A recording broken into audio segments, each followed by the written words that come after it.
Well, like so many Australians who are watching this pathetic lockdown mentality in Victoria and hearing of the immense pain suffered by so many, it's almost become too frustrating to watch anymore. Each daily press conference reveals more about their risk-averse mindset and how frightened they are to trust their own systems. But then again, as you know, their gold standard systems have let them down over and over again and again this week.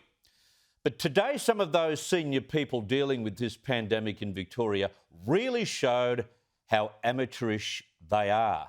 Now, bear in mind, this is a state where exercising at the gym is a no-no, going to school is threatening the safety of Victorians, can't do that.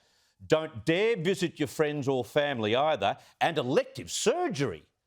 Well, it's all too risky. These are hospitals, you know. Don't hospitals have the healthiest protocols? Elective surgery waiting lists obviously blew out massively last year because they were on hold for a couple of months. There's been people on the waiting list for years. And, you know, we talk about elective surgery, but it's not an election for a lot of people. They actually desperately need it. Has there been any consideration with any of these lockdowns when we have only so few cases to not completely ban elective surgery? I probably need to defer to someone else about the exact elective surgery settings, but it is part of. There is a roadmap for hospitals, and additional precautions are taken when there are active cases in the community. I think, you know, we do understand that, and we really certainly do sympathise with the people that are waiting for elective surgery, but equally having a case in a hospital that's, that comes in undetected is also a major disruption. A simple question of enormous common sense. But wow, that has got to be the worst attempt at explaining the health advice we have heard for a year. He didn't know what he was doing. I don't even think Dr Cheng is convinced elective surgery should be banned at the moment. Of course it shouldn't. And yet you can go to the bottle shop, you can visit a brothel, you can do what you need to do at the newly established drug injecting rooms, but not conduct elective surgery. I'm sorry, that is whacky. And they keep reiterating that lockdowns are still possible depending on the circumstances.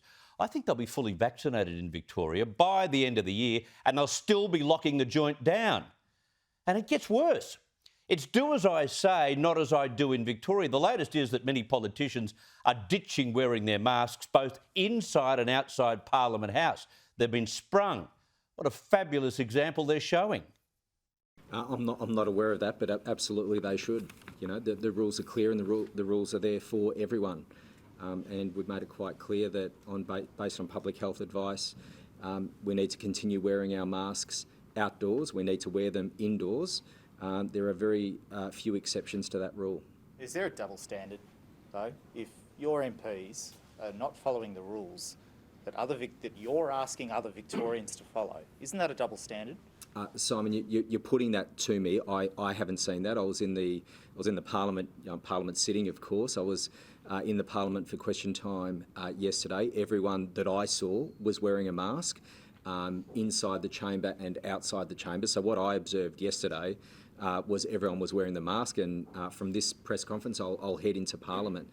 I asked the question, what's my view if people aren't doing that? Well, people need to do the right thing, and these rules apply to everybody.